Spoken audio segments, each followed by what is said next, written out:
Assalomu alaykum, bizni kuzatayotgan turganlar. Navbatdagi katta yo'limiz Farg'ona viloyati Vadil shaharchasiga uстановka qilib berdik. Ko'rishlaringiz mumkin. Qo'shnilar, Shopir akamiz, usta akamiz.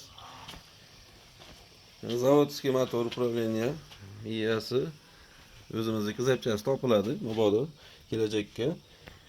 To'g'ri tushuninglar, Xitoydan zapchasi sel olasizlar, buni zapchasi 70 ming 80 mingdan to'g'ri turadi bitta zapchasi. Komplet deydi, havo pudlaydigani motor reduktor. Komplet, yana bola, qo'shilib deb deyiladi. Toshni ham sindiradi xullas.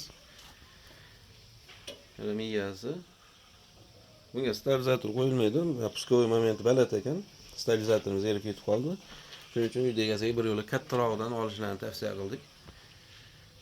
Kattasidan qo'yishaveradi. 5 yo 10 kilovatli o'shandan oling deb aytib qo'ydik. Bu yerda gaz ham bor ekan. Gaz borligida eshikni ochib qo'yib gazdan foydalanaman deyapti. Gaz yo'q qo'yganda ko'mir yoqaman deyapti. Biz mana 60 urganmiz, 64 gradusga chiqdi. Bir 10-15 minut vaqt ketdi.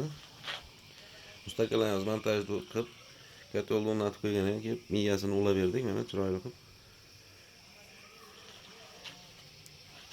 Yonishini ham bir qator ko'rsatamiz.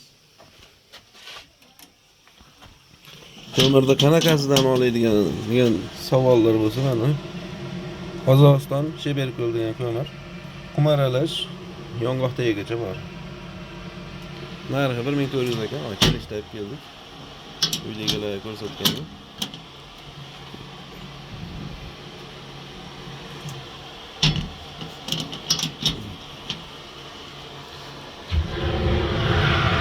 Ko'mirni yonishi chiqib ketyapti.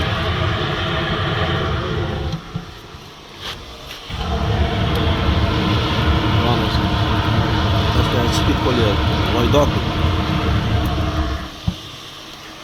Kimga shunday aqlli yetular kerak bo'lsa, 90lik 164 44 88 raqamiga hamda 99lik 100 57 93 raqamiga aloqaga chiqib ko'rasizlar.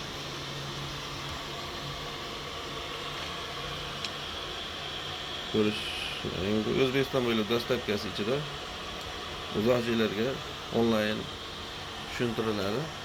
Syomkalar bor, tashlab beramiz. O'shanga qarab ulashib oladi. Hammaga rahmat, like, podpiska, kommentariya yozishni unutmanglar.